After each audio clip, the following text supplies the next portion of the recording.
1846 के वक्त कश्मीर में सिखों का राज हुआ करता था।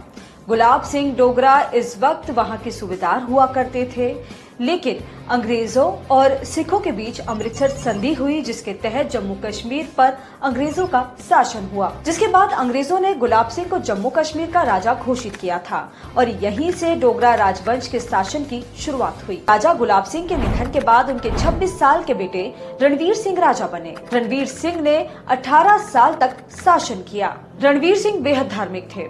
उन्होंने ध्वस्त मंदिरों का जीर्णोद्धार किया, जिसके बाद से कश्मीर की हवा बदलने लगी थी। माधव गोविंद वैद्य के मुताबिक हजारों कन्वर्टेड मुस्लिमों ने दोबारा हिंदू बनने की इच्छा जाहिर की। लगभग 30 सालों तक जम्मू कश्मीर में राज करने के बाद 55 साल की उम्र में 12 सितंबर 1885 को रणवीर सिंह की मौत हो गई, जिसके बाद उनके बड़े बेटे प्रताप सिंह का राज तिलक हुआ, जिन्होंने करीब 40 सालों तक राज किया। प्रताप सिंह के बाद 1925 में उनके भतीजे हरि सिंह गद्दी पर बैठे। 1947 में आजादी से पहले अंग्रेज सरकार ने राजा हरि सिंह से कहा कि वो भारत या पाकिस्तान किसी एक देश में विलय कर ले, लेकिन हरि सिंह इसे टालते रहे। लेकिन देश की आजादी के बाद मोहम्मद अली जिन्ना किसी भी सूरत में कश्मीर को पाकिस्तान का हिस्सा बनाना चाहते थे। इसके चलते कश्मीर पर कबायलियों ने हमला तक किया। यहाँ तक कि दशहरे के दिन हरि सिंह की हत्या की कोशिश भी हुई, जिसके बाद उन्होंने भारत में रियासत का विलय करने का फैसला लिया। पाकिस्तान से युद्ध के बीच कश्मीर की राजनीतिक हवा बदली। कुछ साल बाद शेख अब्दुल्ला के दबाव में 3 अप्रैल 1949 को महाराजा हरि सिंह को कश्मीर से बेदखल कर दिया गया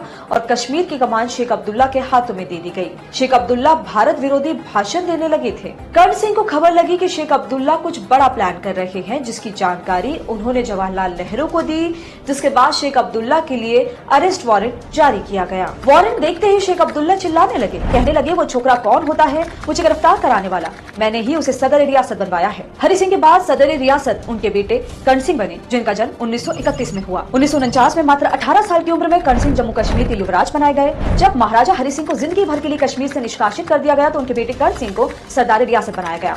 1952 से 1965 तक वो सदर रियासत रहे और 1965 से 1967 तक जम्मू कश्मीर के पहले राज्यपाल बने। 1967 में उन्होंने राज्यपाल के पद से त्याग पत्र दिया। इसी साल केंद्र में देश के सबसे युवा मंत्री बने। वो कांग्रेस के टिकट से उधमपुर डोडा संसदीय सीट से 4 बार चुनाव जीते। वो राज्यसभा सांसद भी रहे। कर्ण सिंह के बड़े बेटे विक्रमादित्य सिंह 2014 में पीडीपी में शामिल हुए, 2018 में कांग्रेस में शामिल हुए, लेकिन बड़ा नाम नहीं बन पाए। वहीं उनके छोटे बेटे आजाद शत्रु ने पहली बार 1996 में नेशनल कॉन्फ्रेंस के टिकट पर विधानसभा चुनाव लड़ा और जीता, लेकिन 2014 में वो बीजेपी में शामिल हो